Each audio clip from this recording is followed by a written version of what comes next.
Algebra 2 Cram, New York State, Algebra 2 Regents, Common Core, Basic Graphs of Trigonometric Functions, Domain of the secant of x, Concept number 11. The odds of someone doing exactly what you tell them to do is pretty slim, but I guarantee that if you cram with me, you'll become an Algebra 2 master. Inbox me at memedicine@gmail.com to order this complete cram session. If this isn't the subject you're looking for, no worries. Still inbox me at memedicine@gmail.com to order personalized packages. Be sure to spread the word to your friends and classmates who also need to cram. All right, so let's delve into the concept of the domain of y is equivalent to the secant of x. Basic graphs of trigonometric functions, domain of secant of x. Before we cram through this concept of the domain of the secant of x, I want to get some things in order because ordering things is a secret to progressing through anything, okay? All right, so here we have our Cartesian coordinate, x, y plane, the origin in the center, and the origin is the location of the vertex of this particular angle theta. We're going to call our angle of interest theta here rather than x because we're going to use x to also represent the x coordinate in this pre-example, so we don't want to double up on variables, okay? So this angle is in what you would call standard position, meaning the origin is the location of the vertex, the initial side ray is on the positive x-axis, and the terminal side ray is in quadrant 1. The initial side ray is marked off by the x-coordinate, and the terminal side ray is marked off at the y-coordinate. Now, if you resolve this terminal side ray into its x and its y components, what you get is a right triangle. So let's indicate that.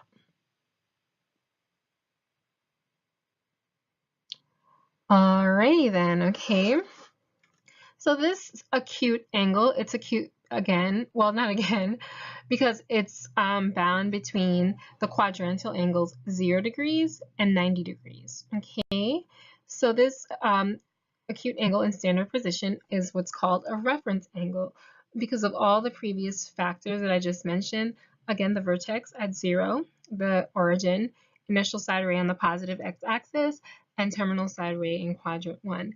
And when I say reference angle, what I mean is that when you try to calculate the secant, sine, cosine, tangent of a particular angle in your calculator, what it's going to do is give you the value for the reference angle, an acute angle with these type of features. But you might not need to know the features of this angle. Let's say you were to do a vertical flip about the y-axis and your angle ended up over in quadrant 2. You would end up with something that looks like this. All right, and let's say that this reference angle is about 40 degrees. You're not necessarily interested in this theta, are you? What you might be interested in is this huge obtuse angle. So the way you would calculate this obtuse angle is by subtracting the reference angle from the extent of this quadrant, which is 180 degrees. So 180 degrees minus 40 degrees is going to be 140 degrees, okay? And then you would have to determine the sign of your trigonometric function because you are dealing with y coordinates and x coordinates. They're going to be positive for y coordinates in quadrants 1 and 2, negative in quadrants 3 and 4, and with regard to the x coordinates, they're going to be positive in quadrants 1 and 4, but negative in quadrants 2 and 3, okay? Also, in continuing in this flow of thought, let's say you were to do a diagonal flip of this reference angle. You'd end up with something that kind of looks like this. And again, you might not be interested in this angle, but you might be interested in this angle. What you're going to do is add the reference angle to the extent, actually no, I got this wrong. This is the reference angle here. So you're going to add the reference angle to the extent of 180 degrees, and that's going to be 180 degrees plus 40, that's going to be like 220 degrees, okay? Same thing over here. Let's say you were to do a horizontal flip about the x-axis and you ended up with your theta being over here, okay? What you would do is subtract your reference angle from the extent of quadrant 4, which is 360 degrees, and when you subtract 40 from 360 degrees, you would get 320 degrees. So I think you get the point by now. All right, now for the original intent. Okay, so here you have what looks like a right triangle, okay? And the secant of this particular angle theta is going to be the magnitude of the terminal side ray, which is represented by r. And note that although I specified that the y-coordinate and x-coordinate can be positive and negative, the terminal side ray, or the hypotenuse, or the longest side of the triangle in the Cartesian coordinate, when you're incorporating it into trigonometric functions, it's always going to be positive because you're dealing with the magnitude of this ray rather than a coordinate point, okay? So magnitudes are measures of distances. When you calculate a distance measure, it's always squared, therefore this value always has to be positive. So again, the secant of theta is going to be the magnitude of the hypotenuse divided by the x-coordinate, okay, which can be positive or negative for the x-coordinate in the denominator. And note that there are times when the x-coordinate is equal to 0, and that's going to get interesting. It's equal to 0 right here at this quadrantal angle of 90 degrees. Okay. And it's also equal to 0 here at this quadrantal angle of, what is this? Of 270 degrees. Sorry, I had a mental fart for a moment. And why? Because there's no x extent to the left or to the right. There's just all vertical once you hit these specific quadrantal angles. And then you can go round and round forever, and I think you would get the point. Okay. All right, so I think I covered all the areas here. Oh yeah, and note that the secant is the reciprocal of the cosine of theta. And the cosine of theta is simply going to be, sorry, that's supposed to be cosine, equal to the x-coordinate divided by the magnitude of the hypotenuse. And if you were not on a Cartesian coordinate plane and not dealing with a right triangle, you could still calculate the secant or any other trigonometric function. If this were your angle of interest, let's pretend that this is not 90 degrees. It would just be the side beneath the angle divided by the longest side of the triangle, okay? Or the adjacent side divided by the longest side of the triangle. I think. I might have to double check what I'm telling you.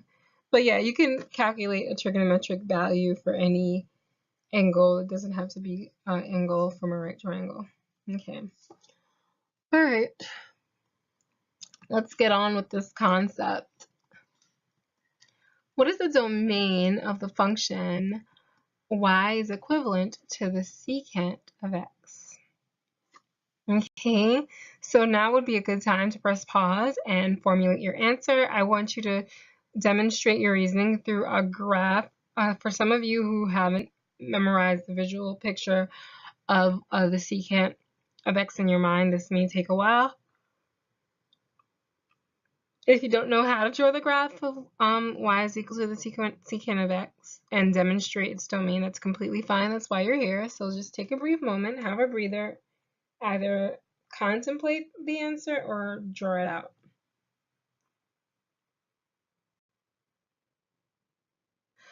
All right, so hopefully by now you were able to arrive at an answer. And before we progress, let's order this concept in our head, a domain. The domain of a function is a set of all possible values for the independent variable, usually called x, especially when we're dealing with a Cartesian coordinate plane. And here goes our graph of y is equal to the secant of x, okay, where x represents all these radian measures along the horizontal axis, okay? And after careful inspection, you'll notice that the domain is all real numbers accept odd multiples of pi over 2. And what's interesting is what I told you earlier. At quadrantal angles 90 degrees and 270 degrees, the x-coordinate value is equivalent to 0. So therefore, if you have a 0 in the denominator of a fraction, that fraction becomes undefined. And that is reflected here in the graph of y is equal to the secant of x. Because pi over 2 is the radian measure for 90 degrees. So it's an odd multiple of 90 degrees because it's 1 pi over 2. Let me show you what I mean by that. So 1 times pi over 2. Okay, so here we get like a vertical asymptote. So it's never going to touch the pi over 2 line. And then here at 3 pi over 2, which is the radian measure of 270 degrees, there's also another vertical asymptote. Oh, and just in case you're wondering, the conversion factor between degrees and radians is 180 degrees over pi. So in the world of trigonometry, 180 degrees is equivalent to 1 radian, usually denoted as pi, okay? All right. Yeah, because you might be like, what the heck is she talking about with radians? That's what I mean, okay? All right, so all this is going out the window.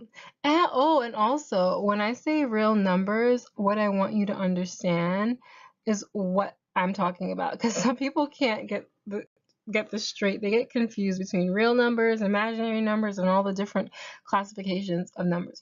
Real numbers are integers. When I say integers, I mean counting numbers that occur along the number line, such as -2, right, which would be somewhere over here. Even 0 is an integer, or 4, which would occur somewhere over here. Those are real numbers. Real numbers can also be expressed as a fraction a over b, where b is not equal to 0 but can be implicitly 1 if it's not shown. So the number 2 is it's a real number because it's rational.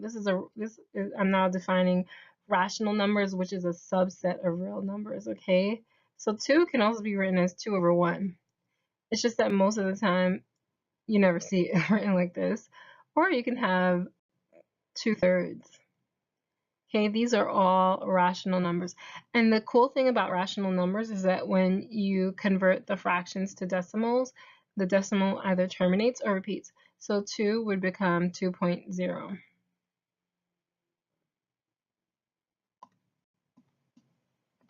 That's supposed to be like a period. And 2/3 would be like 0.66.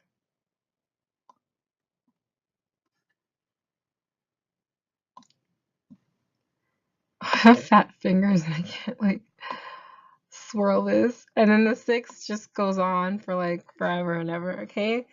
That's a repeating. Although it's not terminating, it's repeating, so it's rational. Now, irrational numbers can't be expressed as a over b because when you try to convert it into a decimal, it's not going to terminate. For example, the number the square root of 2, or radical 2.